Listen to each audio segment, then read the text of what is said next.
Today on Inspired Money. And so there's nothing wrong with money. It's how you use the money, how you invest that money. And some of the most powerful men in the world I work for, Warren Buffett, Charles Schwab, all these guys that I work for have inspired me because these guys are multi-billionaires. And they say, LT, it doesn't matter if I have $1 billion or $1. It's what you do with it. What you want to do with it. I say, oh my gosh, well, give me $1 billion and I'll show you what I can do with it. This is episode 9 with award-winning musician LT Smooth. Welcome to Inspired Money. My name is Andy Wong, a managing partner at Runnymede Capital Management. Each week we bring you an interesting person to help you get inspired, shift your perspectives on money, and achieve incredible things. From making it to giving it away, Inspired Money means making a difference, creating something bigger than oneself, and maybe, just maybe, making the world a better place. Thank you for joining me. The show notes for this week's episode can be found at inspiredmoney.fm/009. Inspired Money is brought to you by my company, Runnymede Capital Management.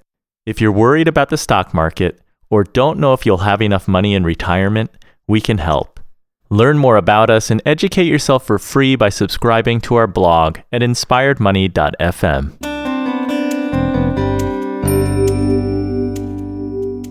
Hi, and welcome to the show. Do you ever think back to when you embarked on something new? Maybe it was an instrument or starting an exercise program. Maybe it was learning another language. You have to trust a process. Stick to the process and you will make progress. Investing is kind of like this too. You set up an automatic savings and investing plan, and you will most likely have more money in 15 years. In the last episode, I mentioned that I play guitar.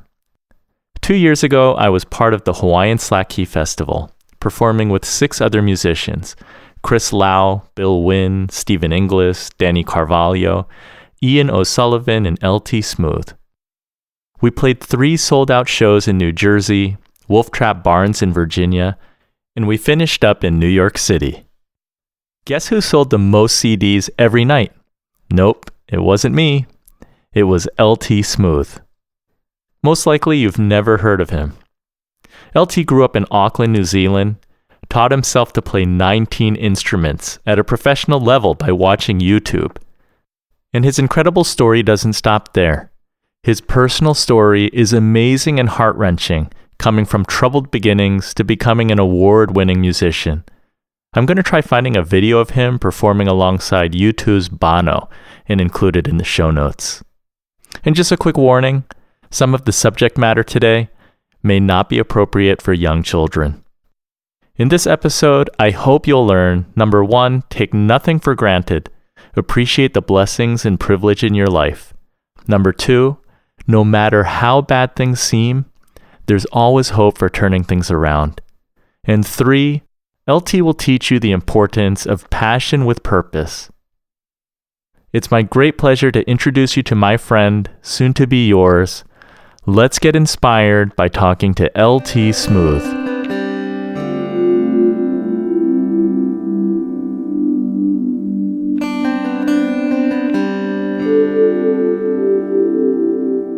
Well, welcome, LT. Thank you so much for being on the show.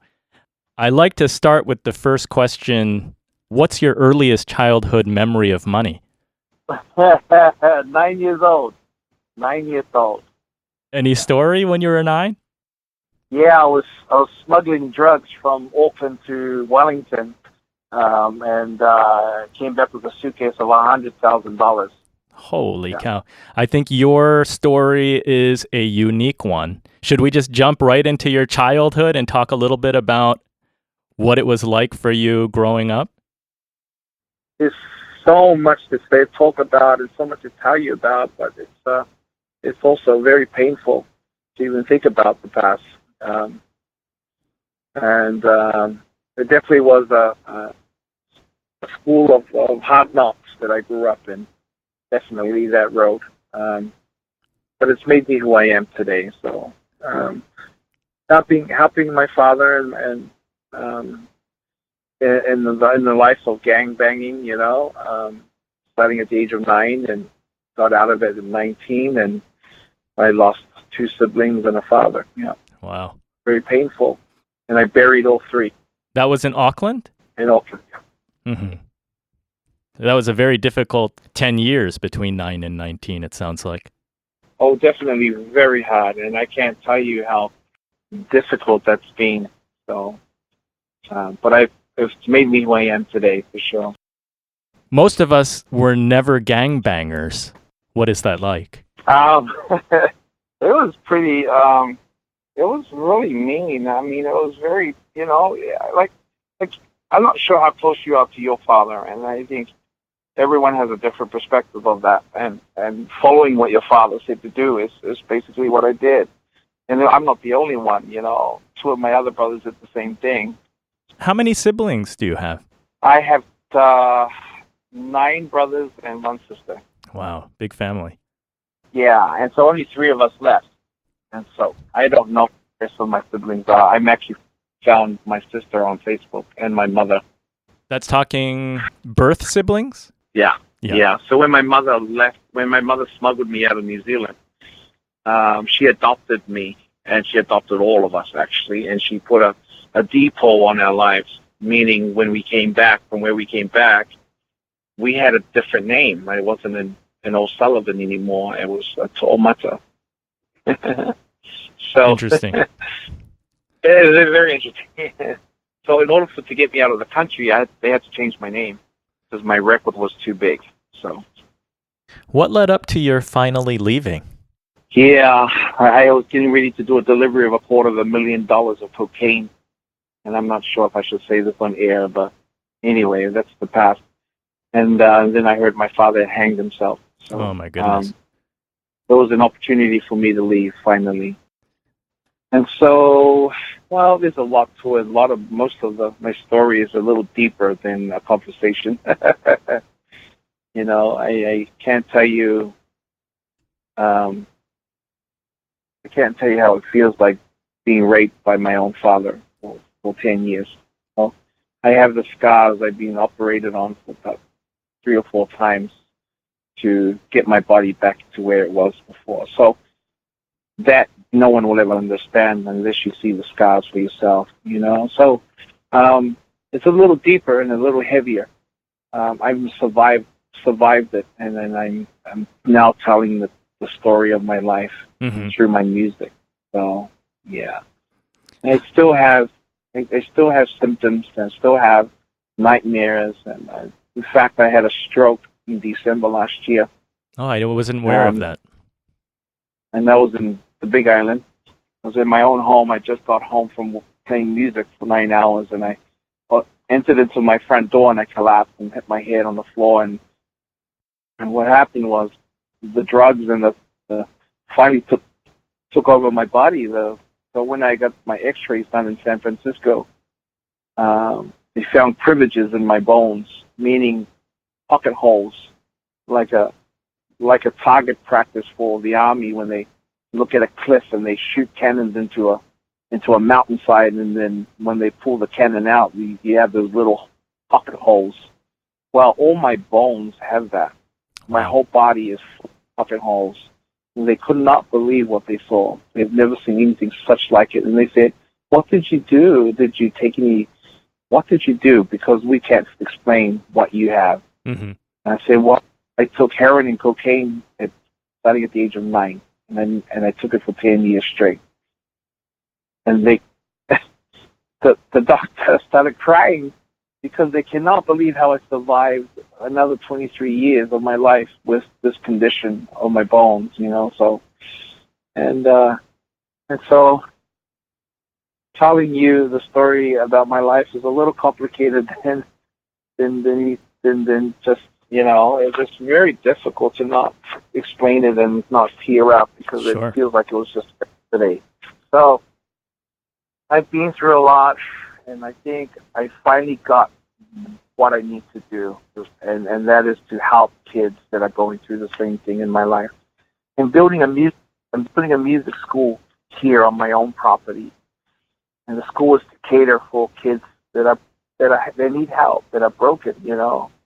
I've been working in Idaho, in Rexburg, in prisons with school and with kids that are locked up. Some of them have taken the lives of their own parents too, and all sorts of things. But I wanted to set up this school in Kona to house some of these kids, to give them another chance, and to the kids that haven't been through it yet, to remind them that if you go down that road, this is what it's going to look like, and to be able to turn these kids around before they get to a suicide moment.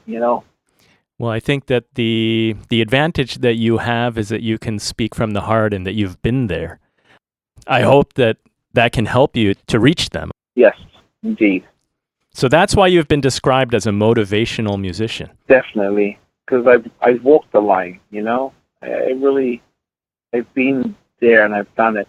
And I'm just blessed to be alive today to be able to tell and help the people that are going through the same thing, or even haven't been, but yet going through it. To direct them that, hey, this is what's going to happen on your next chapter. LT, I imagine that you were not playing guitar in those years between 9 and 19. When did you start playing? Is there a story there? No, music has always been there, I think. Music wasn't my cup of tea, that was just, music has probably been in my soul for a while, but it wasn't until I did my sobriety and got help, and then music just happened to come along, and I felt something good about music, and then I logged onto YouTube, how do you play a saxophone, or how do you play piano, and I just learned from there, and now today I play 19 instruments professionally. So, holy smokes. In fact, I just got gifted a grand piano in my office right now. It came yesterday from a stranger who believes in what I want to do for the kids, and they donated a grand piano, and I have it in my office now.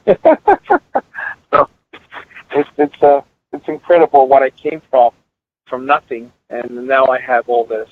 So I was blessed to perform with you when you came to the East Coast, in New Jersey, Virginia, and New York, and I recall you telling the story that that your teacher was YouTube. Yeah. Which, when people see you play, is really, really hard to believe, given the level, the high level that you're performing at. Yeah, but for me, exactly, and for me, it's more than that now. My journey is very clear, and I know what I'm supposed to do with my music. If it's slack key, if it's whatever it is, it's for me to help people. It's helped me, so I believe that it can help others. Did that moment of clarity come to you in a particular instant, or do you think it was a process? I think it was part of my healing. I think it was part of healing up from all the wounds and all the stuff that I got knocked around on through that life, Even speaking about it heals me and helps me recover from all the bad memories and all the bad, so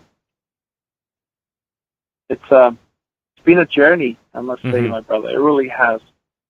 And my focus, nothing else. I don't want to win Hoku Awards or Grammys, or I'm not into that stuff. I'm into saving lives. That's what I'm into.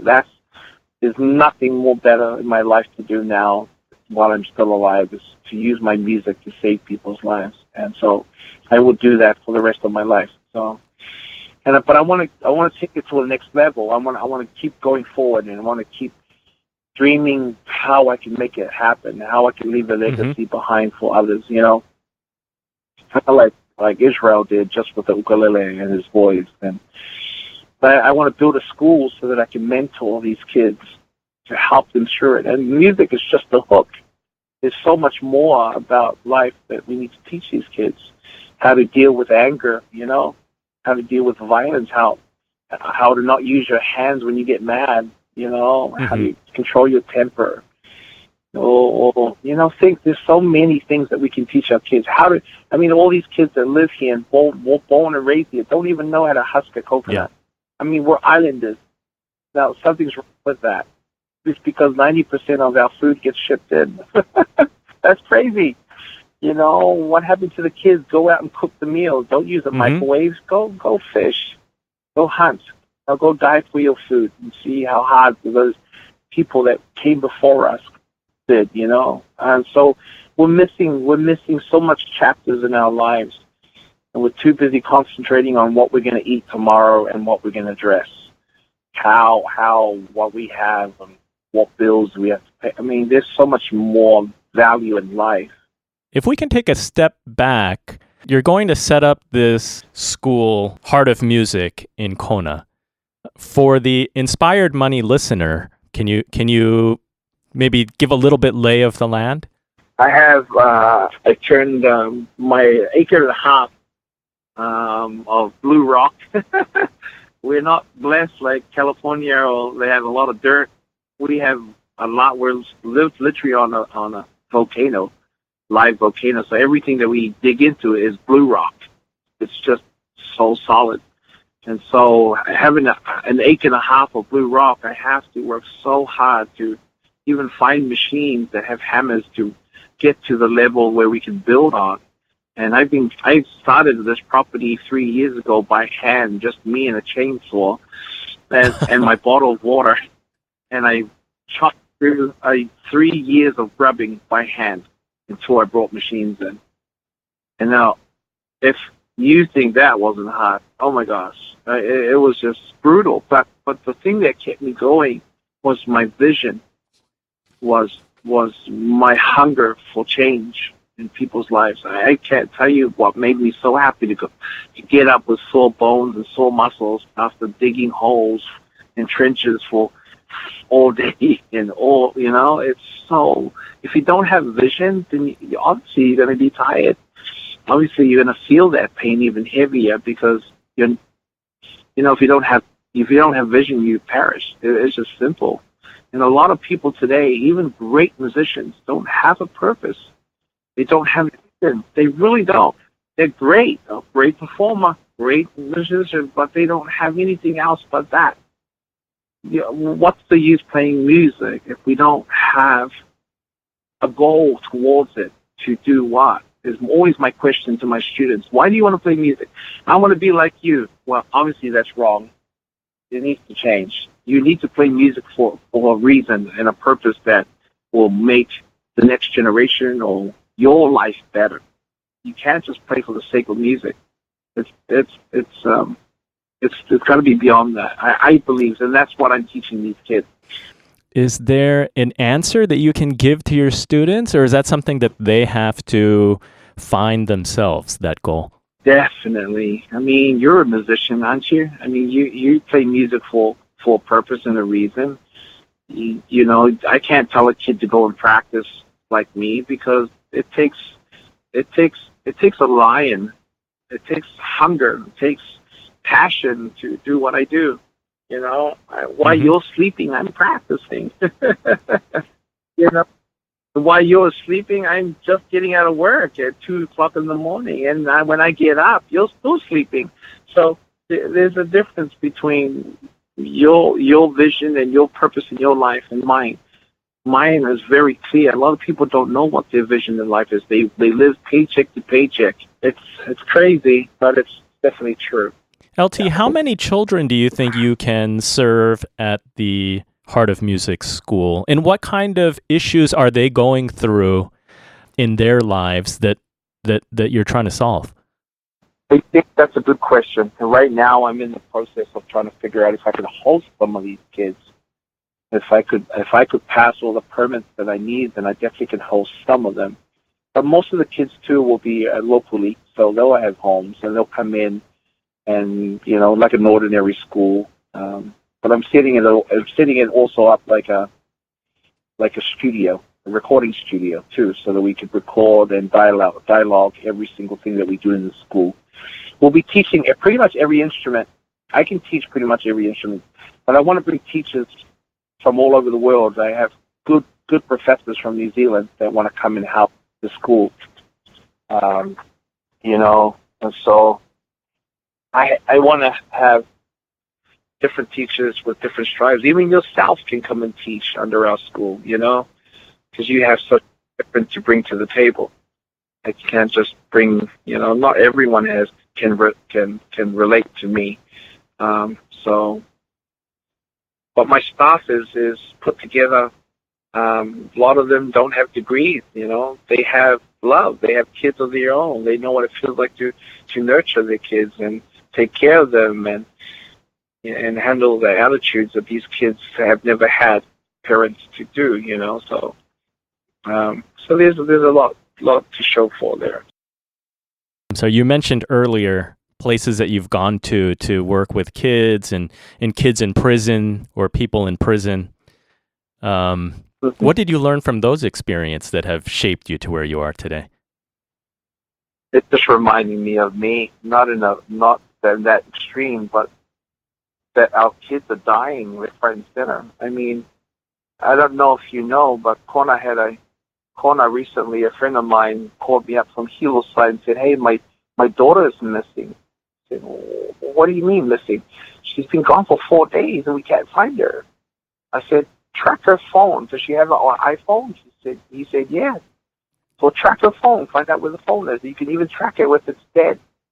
And they tracked the phone and they found the phone at a house just around the corner.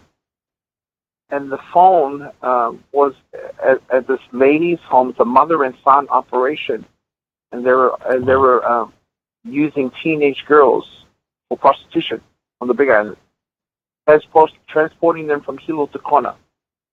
And so they didn't find the girl, but they found the phone and they found the mother, while the son went to go take the girl to Kona to a hotel to meet a client. And so that's what led the guys, the brothers and the father, to the hotel. And when they got to the hotel, they caught them there. And so that alone is sick. I mean, it's so sick to know that it's already on our island and these things are happening and we can't see it. Right. How old is the girl? 16. Oh my goodness. I think so many visitors do not realize what they see as a tourist is so limited. I think it's everywhere. I can't say that Kona is a bad place. Kona is beautiful. This place is a very beautiful place, but it's everywhere. It's everywhere. It's even in your neighborhood, and maybe you don't. You know what I'm saying? So it's just that the part that I'm always telling my people, even when I'm performing, is to stay alert. Just make sure you know where your kids are all times. Doesn't matter if you know the people they're staying with. Just know where they are and what they're doing. I have a 18-year-old daughter that goes to Indiana, and she did her first year there, and I've trained my girl and taught my girl and nurtured her since she was a baby to respect and to know that you can't hide anything from mom and dad. And so she came home just recently, and I asked her, "Oh, how's things?" She said, "This is good. I just want to make sure that you're okay and you're doing good and you're not focusing on boyfriends and sex and all that stuff." She started crying. I'm like, "Why are you crying?" She's like, "Dad, I can live. Can't I just live my life?" And then I'm going, "Oh my God, this is the first experience to an 18-year-old." So, and coming from a life I came from, oh my gosh, I'm so protective, So I said, "Why are you crying?" "Because I have a boyfriend." I'm like, "You have a boyfriend? And I didn't know about it? Are you kidding me?" So, obviously, I'm like, "Who is this kid?" And he's Muslim. Oh my God. So she just goes on about, like, it's not the part that shocks me, is that you hid this from me and I didn't know about it.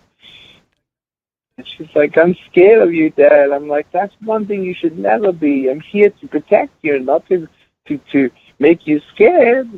So I was supposed to not go to take my daughter back to school. Now I booked my ticket to go back to see this kid. So as a parent, I it's not that I'm overprotective.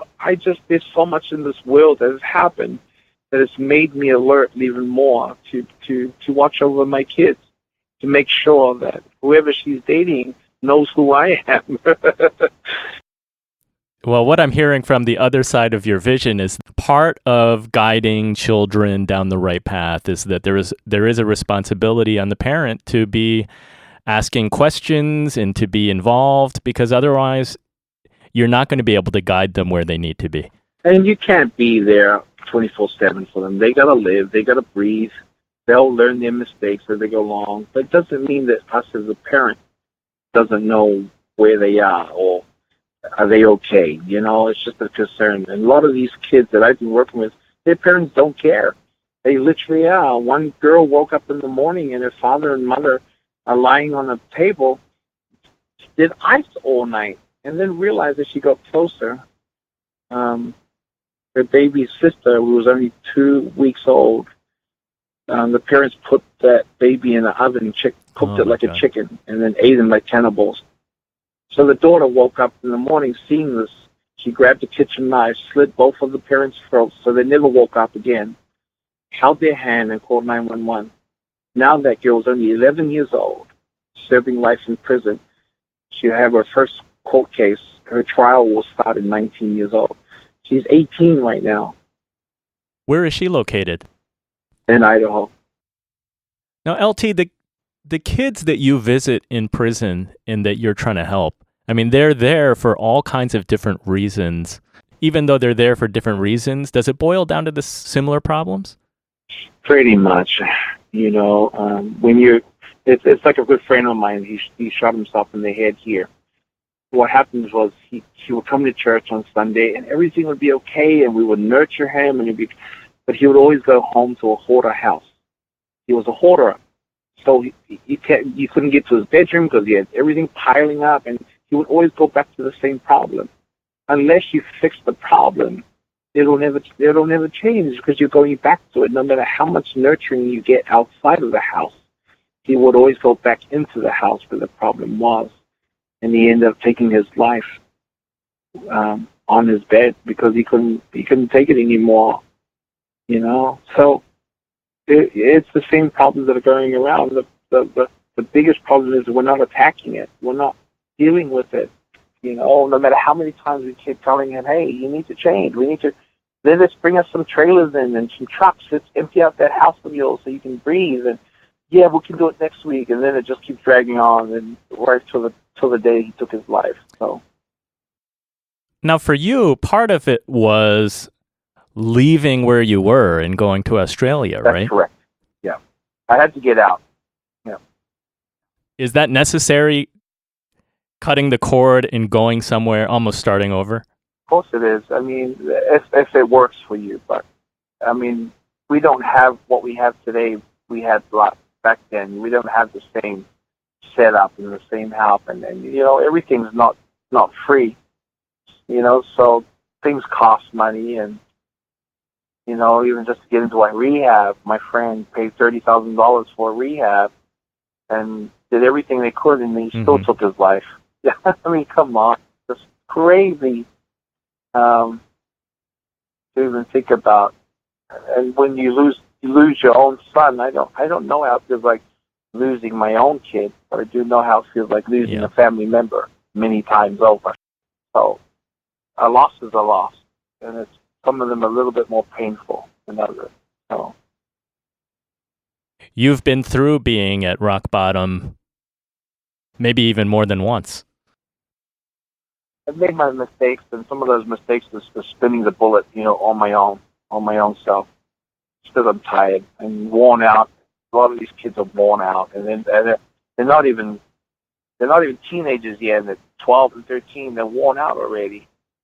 Like, how do you get worn out at 12 and 13, even 11 years old? I mean, you're still a baby, But these kids are tormented from younger ages, Some of these kids are being abused by their own family members. And so when they grow up to be 12, 13, they're already wounded. They have lived a life, and that's what's happening in our society today. And so these kids they just need to be loved properly, and we're not giving that to them. Now, for you, besides relocating, music was your way out, right? For others, sometimes it's sport, but for you, it was music. Exactly. Definitely. For sure. Yeah. Definitely is. And I perform in a place called Huggers on the Rocks. It's a restaurant that's it's a bar. And I play there I've been there for the last 13 years, and I can't tell you how many lives I've saved there, just at a bar. You know, a lot of bars, people go there for the same reasons. Some of them to go there to find help, to find the spouses that they want in their lives, and it's the wrong place to look. It really is. So, but they're hurting. That's why they go there. You know. And so I get it. I understand. I'm not there to judge them. I'm just trying to direct them that, hey, we can help you, but not through alcohol, you know. So, and there's so many different cases. So, whatever it may be. So, you are a Grammy-nominated singer, songwriter, and composer. You mentioned that those awards are not your inspiration at all. It's really this grander vision. Just for the sake of our listener who does not know your music, can you describe your music a little bit? Well, my music is all about my life. Everything I write is about my life, all about my experiences. I believe that someone else out there might need a certain song that I've written on my albums. Like, there's a song I wrote for my brothers and my dad. I miss you. I miss you, my friend. You know, Mama, don't cry. Because my mom would always cry because she knew what we were going through was pretty brutal. And so all sorts of songs on there. Amazing Grace, I mean, written from a captain of a slavery ship in the skirts of England who was carrying a load of slaves being chained up on the belly of his vessel. And as he heard the slave humming a tune of survival, and he was humming because he knew he was going to die. And when the ship sunk, they found the captain who wrote those lyrics on the dashboard of his vessel. As he was hearing the slave humming that tune, he wrote those lyrics, Amazing Grace, how sweet that sound coming from the belly of his vessel. And they all end up dying. You know, how powerful is that? I mean, very, very. Powerful. It's very powerful. You know, more powerful than words. Exactly. So I've had the opportunity of singing that a few times all over the world, and I tell the story because people sing that song and they have no idea where it originated from, where it came from, why it was written, who was it written for. It was written for all of us. It's that grace that keeps us floating. It's that grace that saves you. It's the grace that is the reason why me and you are talking on the phone and people are listening. It's the same grace. It really is. That one grace coming from the same source.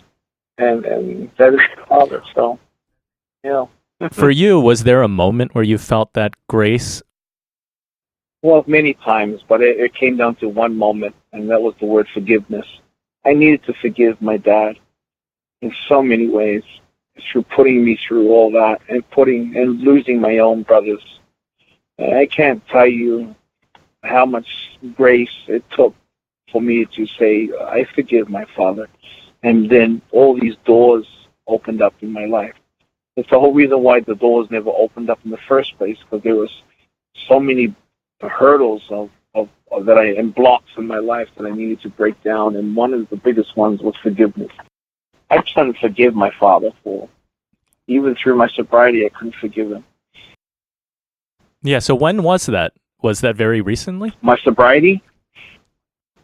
No, the forgiveness, that moment. The forgiveness came after my sobriety, after I became clean. I became a missionary, actually, straight after that. Mm-hmm. Yeah, I wanted to do something to help people, and that was the beginning of my chapter. And that's where the forgiveness came from. Obviously, God had a lot to do with it. You know, it just needed some help. And there's too many times I'm always by myself. And so talking to the Creator and the Father really helped me through a lot. Most of my tears came from forgiveness. So Mm-hmm. And without forgiveness, it's very hard to move on with your life if you don't forgive someone. You know, we can preach it all day long, but the forgiveness needs to take place from inside your heart. You say, I forgive you, Dad. Right. I forgive you, Dad. I really do. And then move on, you know. And you feel better. You really do. So. And you think that removed some of the blockages and allowed some of the pain to heal, or at least begin to heal. Yes. And that opened doors of new possibilities. Exactly. I mean, if you can't see the pattern, the pattern is so clear. I think we twist life around in so many different angles, but really it's when you tell a kid, don't touch that, it means don't touch it because you're going to get burnt. If the kid touches it and they get burnt. I mean, it's simple stuff, but it's some wounds a little heavier. You know, when people get raped by their own father and their own mother, it's hard to forgive because the scars are there, you know? I can't even begin to imagine. I can't even imagine what that takes. It's brutal. It's a nightmare. I'd rather stab myself a million times in order for me to go through that again. I just can't go through it again. My body has taken too much of a abuse, and I've had to pay for it in my own life. So I'm thankful to be alive. I'm thankful to be breathing and to have the opportunity to help another soul. You know, I really am. So that's why I do what I do. Yeah. Yeah, as a motivation musician, and I think really you are trying to spread inspiration through your own story and change kids' lives. Amen. And not only kids, I mean marriages too. There are so many broken marriages out there. So many marriages that pretend to be a couple, a family, but they really ain't. And who are they kidding? They're just hurting themselves. And every situation is different. I had a couple last week come in with their divorce papers as they're drinking their Mai Tais, their last meal together as a couple. And sat there. They were supposed to sit there for an hour and then shoot off to Santa Cruz or wherever they came from. They missed their flight. They sat throughout the whole night for 7 hours with me. And they cried, they laughed, they danced. And then they came up to me at the end of the night with their divorce paper and they said, you changed our lives tonight. And I'm like, oh my gosh, that's great. Can you rip this piece of paper? I'm like, what is it? It's our divorce paper. I'm like, oh my gosh. We've been married 35 years and we didn't understand why we're breaking up. We didn't know why our love stopped. We just were so focused on the things of this world, about bills and about this and about that. We forgot about when we first met. And so it's not just kids. There are relationships that help. And whatever our journey is to help these people, we're going to do it no matter what. I don't care if they throw me out of the club for singing Amazing Grace and saving a couple for their marriage. I don't care. That is some bar gig you have. Now, when you reach a couple like that, in that way, is it more through the music? Is it through your storytelling? Is it both? It's my life. It really is. I walk the talk. I don't just say it.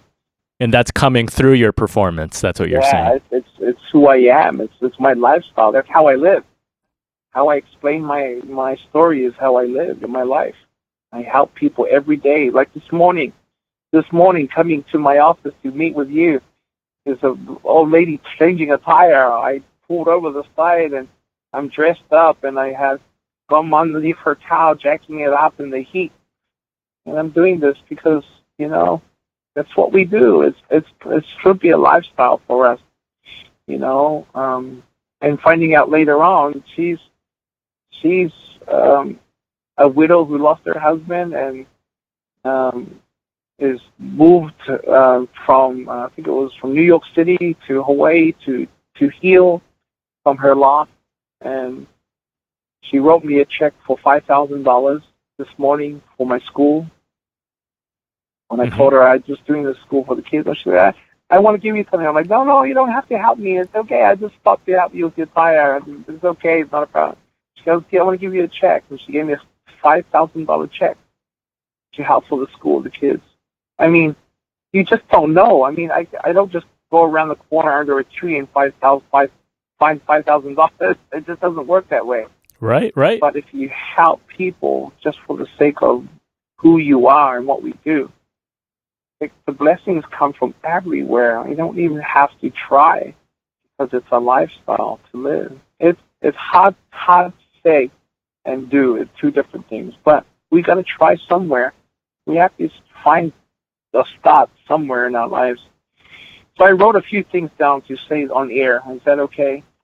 These are important. Yeah, absolutely. Number one, we are the author of our book. We need to change the chapter. We tend to write on the same story of our lives, that I'm this and my father did this. No, we need to change the story. We really do need to change the story of our lives. We are the author of our book, so we need to change the chapter and make it a good chapter, you know.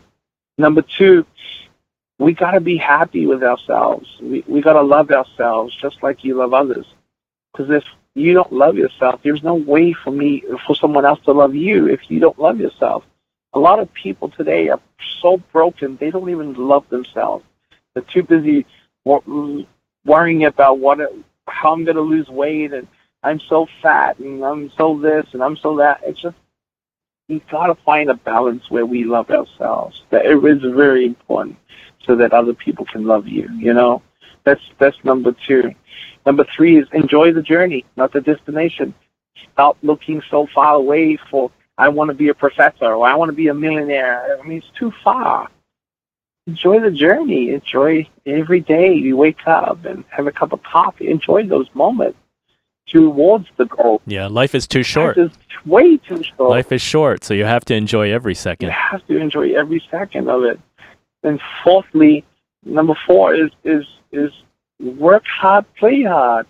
I mean, if you work hard and you find yourself you're working, and no play, then there's something wrong. There's no balance in your life. You have to enjoy your hard work. You have to get out there and go hiking and biking, do something that you've never done before. You have to enjoy the journey and all your hard work that you put into it. You know, it's just important to do that. And number five is continue to give thanks for everything that you own in your life, even your life. Just to take a moment just to stop on the side of the road and just give thanks, because we don't give enough on that. A lot of times we call out for help to God, or it's when we're sick. When we're sick, we're like, oh, God, help us. Or when we're in trouble, oh, God, help us. Try to stop once in a while. Just say thank you. I do that every morning.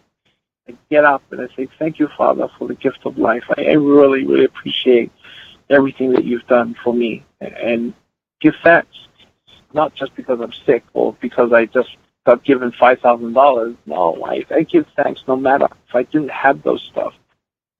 And this little act of what we do will pay off in so many different ways. How did I know this lady was going to give me money on the side of the road? I just did it because that's who I am, what I do. How did I know? I didn't know, you know, so it's amazing. And I love that. Thank you for sharing those 5 things. Yeah. I mean, just to summarize, I hear 1, it's like you have to take control of your own destiny. Yeah. You're writing your own story. Right. 2, you have to be happy and love yourself because you can't love others without loving yourself first.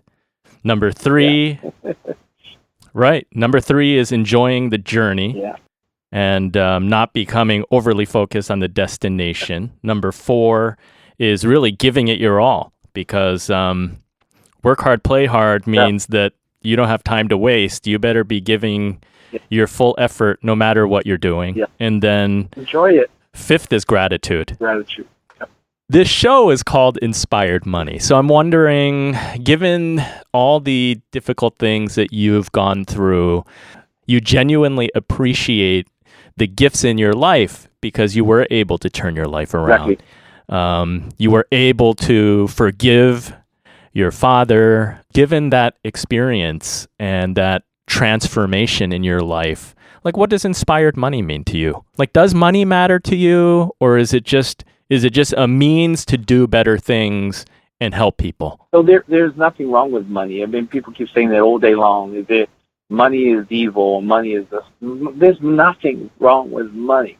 Money is not. It's kind of like guns, right? There's nothing wrong with a gun. It's when you put the gun in someone's hand and they end up becoming cuckoo, right? And they end up shooting people. Right. Money is the same thing. It's what you do with money. I mean, all the money that I get and all the money that I've worked hard for, I've sold it into people's lives. I've given so much of my money away to people that need it the most. And it's funny when even when I have it in my hand and I need it, and someone else needed it more than me, I give it to them because I have faith in my heart, and it always shows. Is that it always comes around, you know? Mm. And it works that way. It really does. And so there's nothing wrong with money. It's how you use the money, how you invest that money. And some of the most powerful men in the world I work for, you know, Warren Buffett, Charles Schwab, all these guys that I work for have inspired me because these guys are multi-billionaires. And they say, LT, it doesn't matter if I have $1 billion or $1. It's what you do with it. You know, what you want to do with it. I say, oh my gosh, well, give me $1 billion and I'll show you what I can do with it. and I want to. Can I ask you in what capacity do you do work for Warren Buffett and Charles Schwab? Well, I do corporate events for these guys. So when they call me and say, LT, I need a 10-piece band flying over to LA to do a whole week corporate gig. Can you do that and give me a price? No problem. And that's what it is. And I've been doing that for 13 years with these guys. Yeah, and for our listener who does not know you by name and is not familiar with your music, I want you to tell them where they can find you. But before you do that, I also want to share that before getting on the phone with you today, I was looking up on Twitter. I was just tweeting your name just to see what came up. And one of the first things that I saw was Mark Benioff of Salesforce tweeting, Hawaii's LT Smooth teaches kids how to code and play music, the importance of living an ethical life. I've seen you on Facebook performing with U2's Bono, with Stevie Wonder. You have photos with Mary J. Blige, Lenny Kravitz, Will.i.am. I think the list goes on and on. So maybe you can talk a little bit about that and then tell the listener where they can find info on you, your music, and then also about your school. So, yeah, while we're on that subject, Mark Benioff is my hero. I can't tell you how that man has inspired me to be more excited about what I do. Mark Benioff is responsible for all those people in my life. I mean, he really is my inspiration. I hands down. The man is brilliant. Mm-hmm. The man is loving. The man is giving. I mean, what more can I say? But I'm so thankful for him to be in my life. How did you meet one another?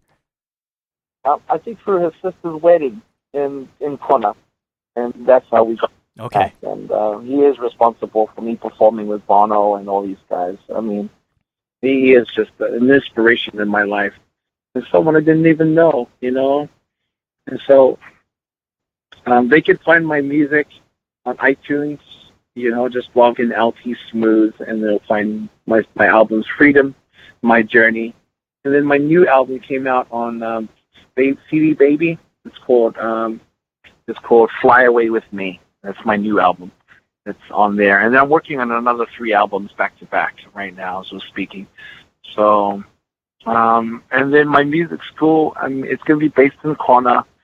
I'm shooting for March next year to finish. But again, you know, I don't have the finances, so I'm keeping faith that, you know, I started a nonprofit, which was the Heart of Music Academy, so that I can get donations to help finish up my school. So, yeah, and that's where I'm at. What do you do in your spare time, LT? That's it? Will your nonprofit have a website so that people can go find the nonprofit to make donations? So you can just go ltsmooth.com, and I'm going to link up. I'm going to link up everything to that. I'm working with a a editor right now to get my website up and going and connected to that. So they're working on that as we're speaking. Yeah.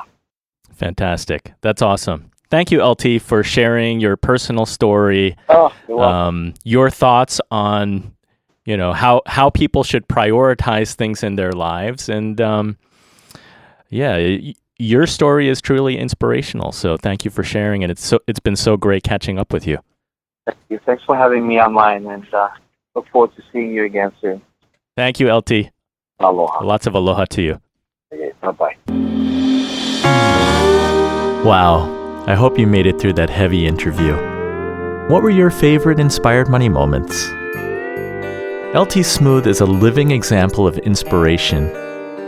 From the music he creates to his goal of building a music school to help troubled kids. He's building something, giving a part of himself away. He's making a difference, creating something bigger than himself, and trying to make the world a better place. I love that he talks about playing music with a purpose. I think this is huge, and it can apply to your money too. Try to give your money purpose. I know many of you are struggling just to make ends meet. You don't have to help everyone. Just try to help one person, even if it's just in a small way. I hope LT's story inspires you. Check out his music and the Heart of Music Academy in Kona on the Big Island of Hawaii.